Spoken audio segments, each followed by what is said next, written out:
noches, ¿cómo estamos? Buenos días, buenas tardes, buenas noches, según corresponda cuando estén viendo este video. Bueno, espero que estén muy bien, ya, y que estén con muchas ganas de relajarse, ya, pasar un buen momento, y o de aprender algo nuevo, ya que hoy día, voy a correr la luz un poquito para allá, ya, ahí me gustó más. Vamos a hacer la segunda parte del libro La Sociedad del Cansancio de Byung-Chul Han, donde vamos a estar comentando el segundo capítulo. Ya, el segundo capítulo se titula Más allá de la sociedad disciplinaria.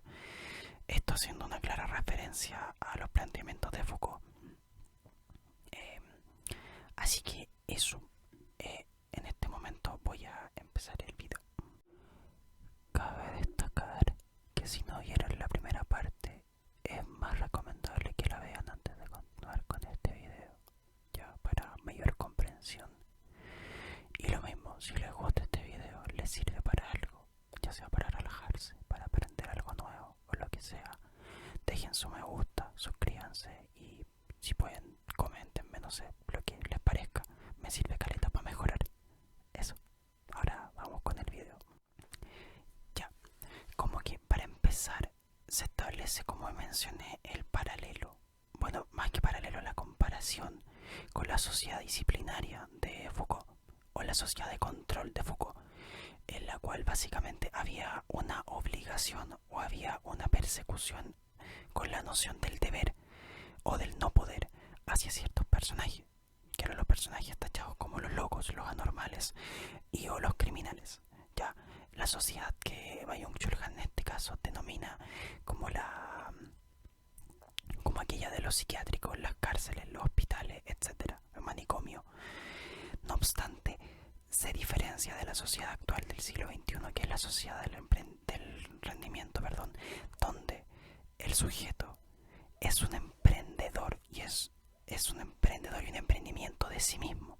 ¿Ya? ¿Cómo se explica esto? En que el verbo y en que la característica principal que definía una sociedad disciplinaria en el siglo pasado era el hecho del deber comportarse de cierta forma, el deber hacer ciertas cosas, o bien el no poder comportarse de cierta manera o no poder hacer ciertas cosas, valga la reiteración. En cambio, el verbo que definiría nuestra sociedad actual sería el poder, ¿ya? Es decir, cambia el foco y el sujeto bajo el cual está la responsabilidad de los actos, ¿ya? Ya no hay un ente coercitivo que coaccione externamente, se podría decir, el actuar de un sujeto, sino que ahora es el mismo sujeto el cual actúa por sí mismo y el cual se regula a sí mismo. Ya, y aquí es cuando Byung-Chul Han pasa a plantear que en vez de generar criminales y locos, como lo hacía la sociedad disciplinaria, la sociedad del rendimiento nos va a generar depresivos y fracasados. Ya, aquí pasando igualmente a ¿cómo se llama? A seguir por la misma línea del capítulo anterior, donde menciona los trastornos que definen nuestra época, que son el TDAH, trastorno de déficit atencional con hiperactividad, el trastorno depresivo, los trastornos de ansiedad, el síndrome de desgaste ocupacional, etcétera. Ya. Entonces eso. Aquí podemos pasar como, a ver, se podría caer en el error de considerar que el deber y el poder se establece como un punto de quiebre, se podría decir, entre ambas sociedades. Ya, como decir, empieza siglo XXI, termina la idea del deber y empieza la idea del poder. Ya, del sujeto puede hacer ciertas cosas y por ende las hace, pero no como tal. Se habla de un continuum entre deber y poder que inicia cuando fracasa la idea de la obediencia. ¿Cómo es esto? La idea del deber, de la obligación, de estar constantemente al lado del sujeto, obligándolo a rendir de cierta manera, a tener ciertos comportamientos o a tener cierto rendimiento, ya sea laboral, ya sea académico, por ejemplo,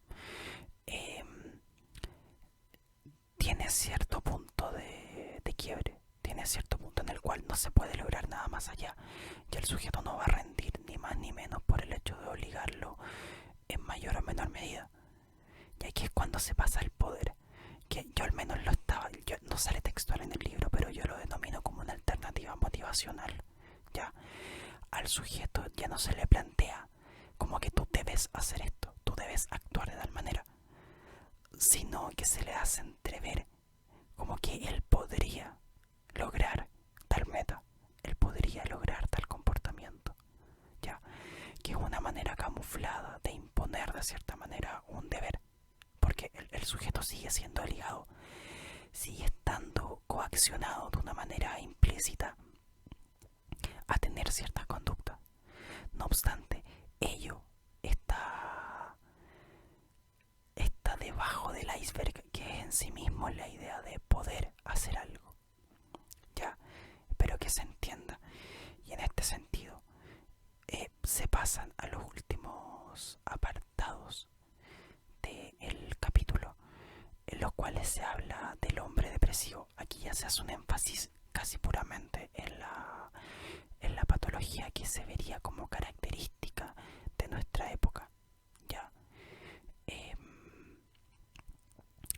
en ese sentido se habla del hombre depresivo tardo moderno y se plantean 4 características iniciales. Ya, bueno, se inicia contrastando con planteamientos previos, pero se muestra primero que la depresión actual se da por la carencia de vínculos, que es consecuencia de la fragmentación y una atomización social. Es decir, se da un reduccionismo de los vínculos sociales con agentes externos, con otras personas, hasta el punto en que se hace muy mínimo, que igual tiene mucho sentido si es que lo miramos desde una perspectiva del rendimiento, puesto que no queda tiempo en una sociedad rápida, no queda un tiempo específico para poder darse la posibilidad de interactuar con otros. El otro ya no pasa a ser un elemento de recreación, un elemento de compartir vivencias, de compartir espacios sociales, sino que el otro pasa a ser, en mi punto de vista, o bien una competencia, o bien pasa a ser un elemento de distracción. Ya, esa es la gran diferencia con la perspectiva que se solía dar en el siglo pasado. Por ende, se mantiene esa carencia vinculatoria y se sostiene una reducción de las relaciones sociales. Otro punto importante que se critica al autor que hablaba antes de este tema de la depresión, que lo voy a buscar inmediatamente mejor para poder mencionárselo por si lo quieren buscar. Yo siempre con mi librito acá, autogestionado. Alain Ehrenberg. Ya, Alain Ehrenberg plantea, o sea, no deja pasar y no visualiza la idea de la violencia sistemática que supone la sociedad del rendimiento. Ya, no la deja entrever y no la considera. Habla netamente de la depresión generada porque el individuo llega a un punto tope y ya no puede más y colapsa, pero no visualiza en cómo es que se suscita ese colapso, qué es lo que lo genera, y lo que lo genera son rasgos y son características propias de la sociedad, más que una verdadera autoexigencia del sujeto que surja de forma autónoma y sin verse mediado por factores externos. Ya, esa violencia sistemática es lo que explica lo que Han denomina como infartos psíquicos, ya, que sería una característica del síndrome de desgaste ocupacional, ya, que cuando el sujeto toca a fondo y llega a un punto límite en el cual colapsa, ya, así se podría visualizar. Luego menciona que este tipo de depresión del hombre tardo moderno se da principalmente por agotamiento, dada la presión por el rendimiento que se le da. Ya, no hablamos que sea por otras razones en este sentido, sino que nos vamos focalizando a que la presión es externa y al ser externa se termina internalizando al punto de que el sujeto se presiona excesivamente para poder rendir más. Y obviamente, como última conclusión, conclusión de la idea del enfermo tardomoderno de depresión es que este enfermo por rendimiento es casi un mandato para la sociedad del trabajo. Ya la idea de trabajo actual está estrictamente relacionada y viene acompañada de la idea del enfermo por el rendimiento. No es distinto. Se proponen metas específicas y esas metas específicas deben cumplirse. Por ende, la gente se enferma tratando de cumplirlas. Pero es casi una característica necesaria para cumplir con los roles laborales que suponga la sociedad o suponga una institución. Ya. Y aquí es cuando volvemos al mito de Prometeo. Ya. Y es que el hombre es víctima y verdugo. Es lo que se denomina animal laborans o animal laboral, supongo laborante, que es aquel que se termina consumiendo a sí mismo mediante su sobreexigencia. Y aquí es cuando nos vamos relacionando entre uno y otro capítulo. El hombre tardomoderno depresivo se termina consumiendo, se termina dañando, se termina exigiendo tanto y termina provocando un nivel tal de estrés a su organismo que acaba por colapsar. Ya, es como el hombre es su propio verdugo, pero al mismo tiempo es la propia víctima de sí mismo. Es llamativo, es muy interesante al menos, pero tiene mucho sentido cuando se analiza más a fondo. Ya. Y aquí es cuando ya se llega a un último punto, que es la idea de la libertad paradójica y la libertad obligada. Ya el hombre se ve obligado, bueno, con hombre en realidad estoy emitiendo netamente un sujeto de manera autoritaria, netamente hablando de el hombre, pero con ello me refiero a hombre, mujer, etcétera. En realidad va más allá de género, por si acaso. La dejo ahí para que no quepa ninguna duda. Pero bueno, es una libertad obligada y es una libertad que hace pensar al ser humano, mejor dicho, que es libre realmente, pero no lo es, porque sigue atrapado dentro de las exigencias y la idea de que puede hacer las cosas. Es como la responsabilidad ya no se le endosa, es como, a ver, voy a dar una idea, la responsabilidad ya no pasa a endosársele al sistema directamente, que es el que coacciona al ser humano, como era la sociedad disciplinaria, sino que esta vez es propia responsabilidad del hombre. Es como si el hombre colapsa o la mujer colapsa por exceso de trabajo o por exceso de responsabilidades, es netamente producto de que se exigió mucho o de que le dio mucho énfasis a su trabajo en detrimento de actividades recreativas. Pero no es culpa del sistema, es básicamente eso, cuando en realidad sí lo es. En realidad sí hay un sistema externo que le genera a las personas esas ansias de lograr más, de tener un mayor rendimiento, de superar su marca anterior. Y ello se ve apoyado en distintos aspectos, en realidad laborales, podría ser por una parte, comunicacionales, es muy importante, que voy a poner un ejemplo, en realidad, por ejemplo, los comerciales de Red Bull o los comerciales de cualquier energizante, como ocurría con los Enerday, por ejemplo,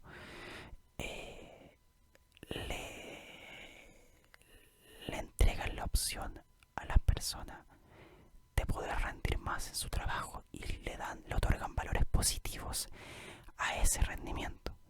Ya, al exigirse al punto límite de dormir menos, de combatir el cansancio con una bebida que reduce la fatiga y la sensación de agotamiento, para poder seguir trabajando y seguir trabajando y seguir produciendo para un sistema que se basa y se mide netamente en términos de productividad.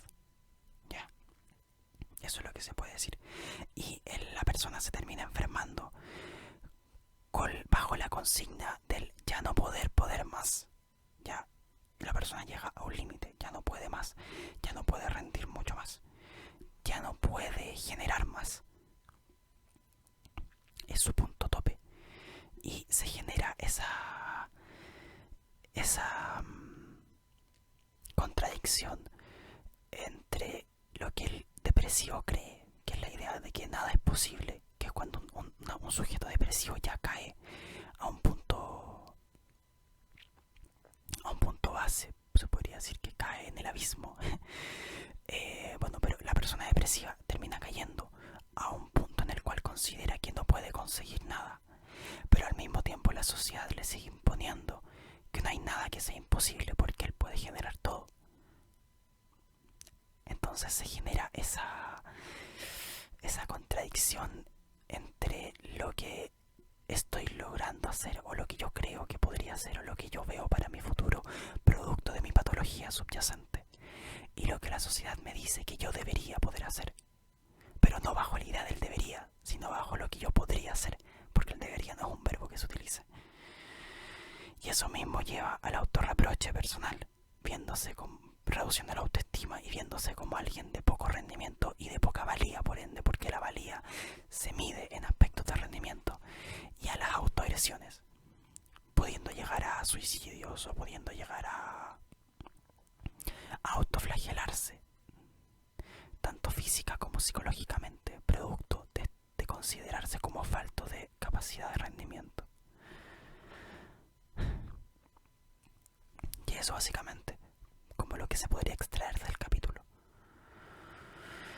A mí en realidad me parece un tema súper interesante de analizar, dado que es muy cierto que tanto en la universidad como en los trabajos a las personas se les exige rendir bajo un plazo establecido y bajo ciertos parámetros establecidos, ya, pero siempre esos parámetros se ven contrastados sobre lo que el sujeto puede rendir, ya. No es una educación tan autoritaria como quizás vivió uno cuando era más chico o vivieron nuestros papás cuando eran más chicos, de decirles tú debes hacer esto, tú debes hacer tus tareas para llegar a tal punto para poder tener buena nota.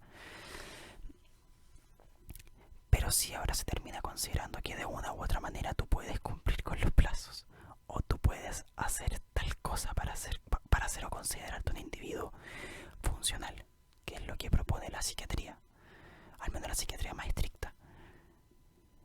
Y eso no quiero caer en decir que está mal como tal, pero sí puede terminar siendo negativo cuando un sujeto está pasando una mala etapa o cuando se deja de considerar las realidades subjetivas de cada persona. Es como lo que ocurrió en un principio de la pandemia, cuando se hablaba, por ejemplo, no sé, de que si de este periodo de confinamiento no sales como aprendiendo un talento nuevo o leyendo tu libro o lo que sea, es como que fallaste. Es un claro ejemplo de una sociedad del rendimiento donde se responsabiliza a la persona sin conocer su realidad y se la juzga previamente, ya bajo la idea de que no va a poder rendir, y bajo esa idea de no poder rendir es como que se le dijera no vas a poder, te apuesto que no vas a poder, y si no puedes vas a ser un asco, y así no funciona en realidad. Creo yo que así no es la manera de sobrellevar las circunstancias o las situaciones de cada individuo. En el fondo todos tenemos una realidad y todos vivimos en un sistema familiar, en un sistema social, en un sistema laboral, en un sistema académico que tiene ciertas características y que nos lleva a poder hacer las cosas de una u otra manera, y el hacerlas en uno u otro tiempo o de una u otra forma no nos hace ni mejores ni peores. El hecho de no poder quedarte trabajando o estudiando hasta pasada la medianoche no te hace mejor ni peor, ni tampoco el hecho de que digas estudié harto al punto de que dormí 4 horas te hace mejor o peor del que quizás no pudo estudiar tanto porque tiene que, además de eso, cuidar a su familia o tuvo algún problema específico o su cabeza no le da para más en confinamiento o tiene algún familiar con problemas. Al final es una lógica bastante simplista y bastante determinista la de la sociedad del rendimiento. La de la idea es como una causa y efecto, es una lógica lineal muy simple de tú podrías hacer esto porque tú tienes tal tiempo, tales habilidades y la evidencia dice que tú podrías. Entonces tú tenés que poder, po. ¿Cómo no vas a poder? Pero muchas veces no se puede. Y esa es una realidad que se debe considerar. Pero bueno, espero que se haya entendido el punto. La verdad creo que me alargué un poquito hacia el final porque me gusta el tema. Y disculpen si les pareció redundante todo lo del capítulo. Pero traté de sacar la idea más importante o al menos esquematizar lo principal del capítulo para que sea una mejor comprensión y para, obvio, ya sea ayudarlos a conocer lo que dice o bien instarlos a que se lo lean, porque no es tan difícil en realidad. Es súper, no es simple de leer, pero es leíble, es corto, los capítulos son súper concisos, son estructurables en esquemas, simplemente no es tan accesible para comprarlo y cosas así, y por ende vengo a tratar de contribuir de alguna forma. ¿Ya? Así que si les gustó, lo mismo que al inicio, si les gustó, porfa, dejen su me gusta, comenten qué tal les pareció. Muchas gracias por quedarse hasta este punto. Si pudieran compartirlo con sus conocidos, amigos, lo que sea, estaría bacán, estaría muy genial, porque me ayudaría a poder seguir creciendo, a poder seguir compartiendo este tipo de contenido con más gente. Y eso. Así que buenos días, buenas tardes, buenas noches, según corresponda, según el horario en el cual estén viendo esto. Recuerden no sobreexigirse tanto, porque todos tenemos distintos límites. Y tener límites más, no quiero decir más cortos, más largos, sino como tener distintos límites simplemente no te hace ni mejor ni peor. Ya, simplemente nos hace diferente. Así que eso. Shado, nos vimos.